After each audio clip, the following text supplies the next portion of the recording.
Hi creators, it's Claire from Streamwares, and I think this video may need to be a little bit in reverse to usual. So we're going to start with the finished product, which is this fabulous mini charm squares rainbow quilt.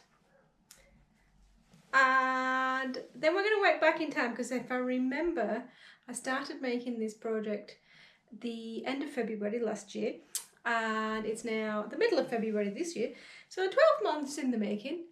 Although I got to quilting, so it's hand quilted, got to quilting in June, and I can't say I've exactly spent 8 months quilting. It has taken 8 months, but it's not been a full-time endeavour. So let's go back in time. I'll take you back through the steps and I'll do a little bit of a recap, but there are 2 installments that go before this, so you can go and check out the other parts of this quilt. And just to say, so I finished the edge just with a kind of binding stitch, and the feature that you would find out about as we go back in time is it is kind of a rolled edge, like a almost reverse faced quilt, so the backing fabric is uninterrupted in flowing around to the front. And I found this awesome tutorial for the corners that hasn't made them too bulky, from, I think it's Doina Alexia, D-O-I-N-A, and then A-L-E-X-I-A, if I've got that right, on making mitered folded fabric corners. Excellent tutorial, definitely recommend going to check that out if you want to do some mitered corners. And I have miters both on the green border and on the backing. I did run a security stitch around, and it shows up way more than I would like, and now it's not equal to the binding, so I'm very tempted to take that off, but that's a lot of unpicking around this quilt. So it's what, a meter, 1.2 meters ish square, maybe a meter by a meter in fact. I'll bring you in for a close-up, and then we will wind back time and we'll go back to probably the beginning, because hey, why not? It's been 12 months in the making. If you enjoyed this video, make sure to check out some of the other videos, subscribe, turn on notifications, all the usual stuff, and I will see you forward in time next time.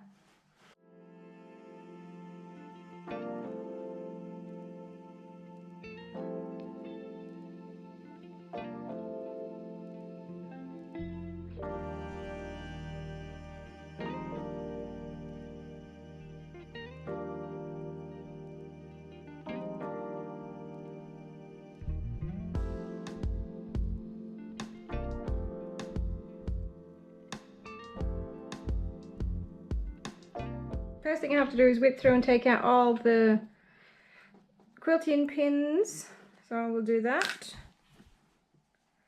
and then I'll carefully trim away the edge.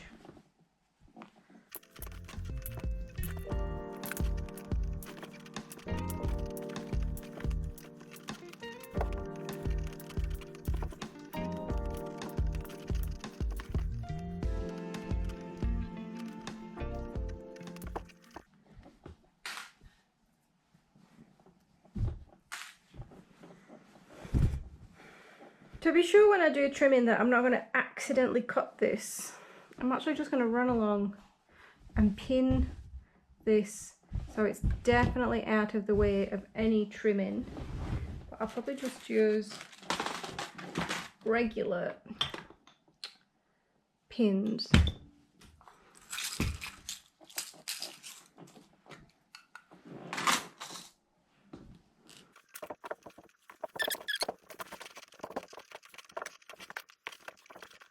I'm going to go ahead and make the brave trim. I'm a bit terrified by this, to be honest.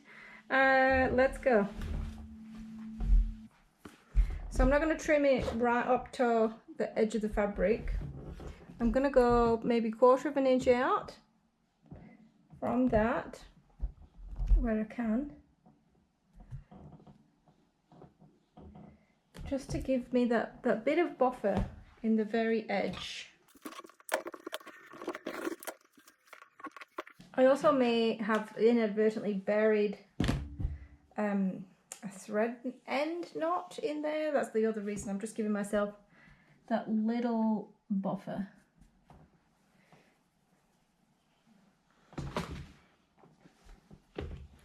I'm wondering at this stage whether I should run just a little line of stitches around the entire quilt to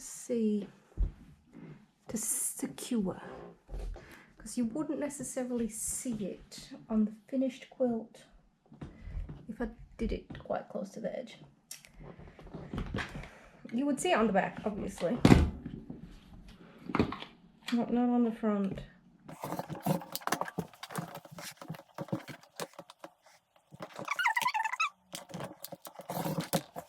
So I'll repeat that on the 4 sides, and I will make a decision about whether I'm doing this security lap. I have finally finished the hand stitching on this quilt. Let me see if I can give you a good view of the quilt.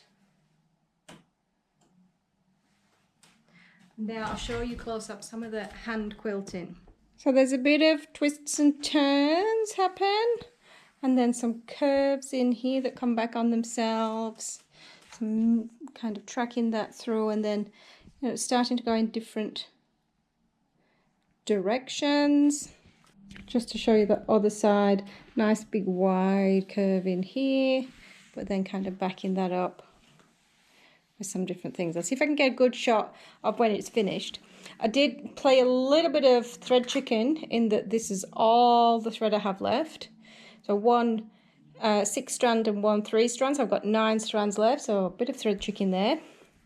So what I'm going to do now is I'm going to come in and I'm going to trim the wadding down to be equal the whole way around. And there's a tiny little bit extra, and I'm going to maintain that so I have nice thickness in the quilt. But then, so this is the back.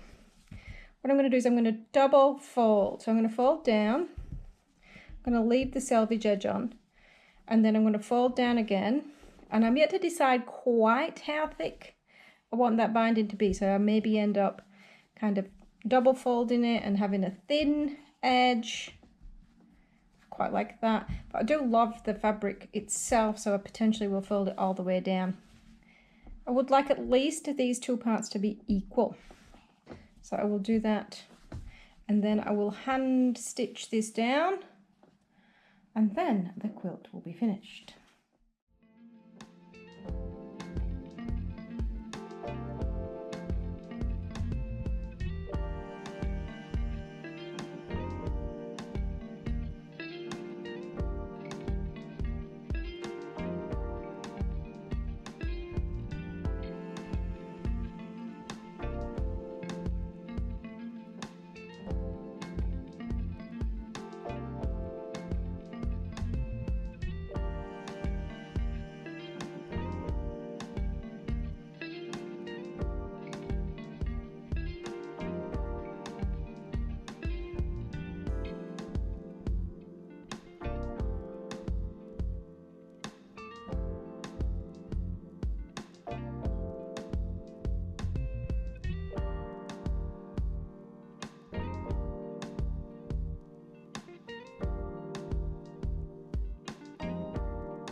Quick update on the hand quilting. So from here, which is about halfway, I've gone all the way along this side, almost all the way along the top here. There's just a tiny little section in here. I have skipped the corner, but then I've come probably a third of the way down here, and there is a random little bit where I'm going in a strange direction through the middle. I do like you can do it anywhere, but I think if I was machine quilting this, it would be finished by now. So we will persevere. I have almost finished one full round of thread, and I have the second one ready to go.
I do have to say that hand quilting is potentially not for me.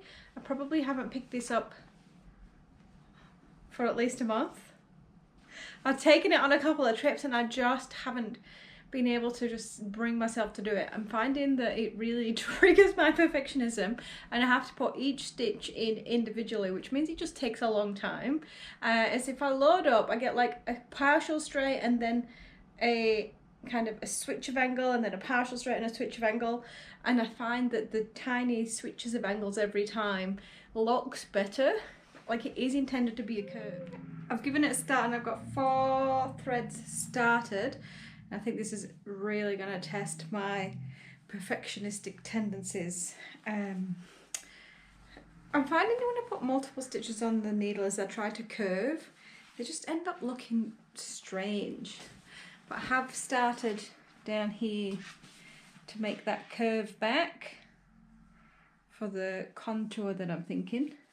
And I found it easier just to place a single stitch at a time than to try to load up multiple stitches, because like I'm not super happy with that fourth line.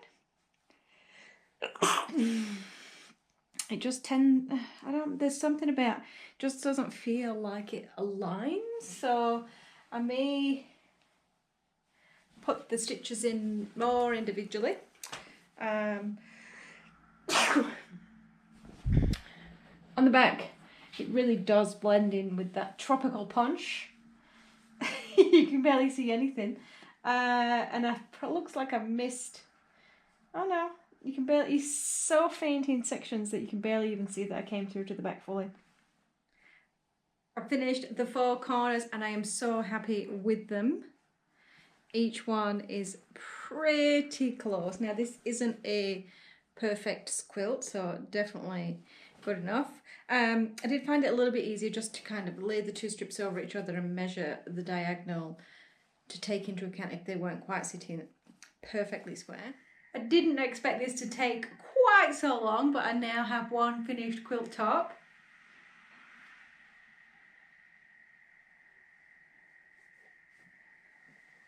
It is not perfectly square, believe me, but this is where I'm going to call it a finish, because I have already pulled out this much thread. This is going to be my reminder to measure twice, cut once. This. Anyway, I'm tempted just to keep that just as a reminder. Now I have to add the kind of border sashing, and we're going with this kind of green, and then the backing. I've hit a bit of a snag with this project in that I didn't measure the pieces and they're not all the same size. So this piece here is actually smaller than the rest, and what happened when I tried to piece the 2 together was I came down to the bottom, and they're a good, what, half an inch short. So I now have to rip this back, which is fine, and I'll have to adjust this. It's this particular panel in this piece, but more than that, I'm gonna have to go and pretty much remeasure all the pieces, which is what I should have done, admittedly, but they just all looked so good. So just remember, when you look at it to the eye, it may seem fine, but it's not necessarily mathematically accurate. You can see they start to, you know, come off square as well. So even if I had a little bit extra for the bottom, I would like them to be square. Like it's still even a little bit high here. So it's not just the green. It may be the brown's a little bit short or one of the others. So I will go back because I do want to make this square because it's such a simple pattern. If something's off, particularly with the white, it's going to be obvious. So I do want the lines to follow nicely. When I finish this one strip to go in spot number 10, this is going to be the 12 strips all laid out with the sashing and ready to piece those strips together. So these 2 will come together kind of concertina through. And I should say, if you love my shawl, it's the califer from Fibre Expression Arts. And there's some videos on the channel. And I'm holding the last 2 strips hostage because that's the fun part. So I'd like to get all the other 10 strips ironed and the sashing cut before I piece the last 2 strips. But yeah, I'm just loving the colour change. Like, I never knew I was such a rainbow fan. I could have been sensible and did all of the same colour at the same time, but this is so much fun. I am very much now looking forward to this bright and colourful collection. So now I just have, what, like 130 pieces to go. It's amazing what you can achieve with a little bit of motivation and some excitement. I've actually done all of the solids, I just can't hold them all. So I'm going to crack on with the 2 charm sets that I purchased, and these have all been ironed as well, which is good with the seams open. So absolutely blasting through this project. Clearly June wasn't the time to start the project because this is almost the sum of my efforts. 1 sashed square, and I decided I'm actually not going to do the sashing quite like this. What I'm going to do is I'm going to put the short strip on each of them, and then the strip that runs along them all, so the strip that runs along here, I'm actually going to do them in one so that there's not lots of gaps. And I did actually also, sometime way back, manage to cut out the extra charm squares in the block colours, the plain colours. So I got these 2 charm squares from Crafty Life in Canberra. I got the Beyond Bella by Annie Brady, Moda, they're both Moda. And then I got the Rainbow Sherbet by Sarah Thomas. So rainbow is definitely the theme of this quilt, and I've spent a little bit of time deciding what I'm going to make. So I'm going to add sashing to these. I'm not looking for a huge quilt. I'm actually seriously considering hand quilting this. And what I'm going to do is I'm going to add sashing between each of these. So I'm super excited to get into these. I'm going to supplement these also with some solid colour because they both have patterns on. So in the Rainbow Sherbet, the patterns actually are different. So there's some like flowers, there's some triangles, no, it's not triangle, rectangles connected, some squiggles, some circles, lots of different patterns in this pack, which I'm loving. But then the Beyond Bella pack, it is the same pattern throughout. So it is the like little stars on each of the different colours. So I love that kind of some different, some same. And I will supplement that with some solid colours,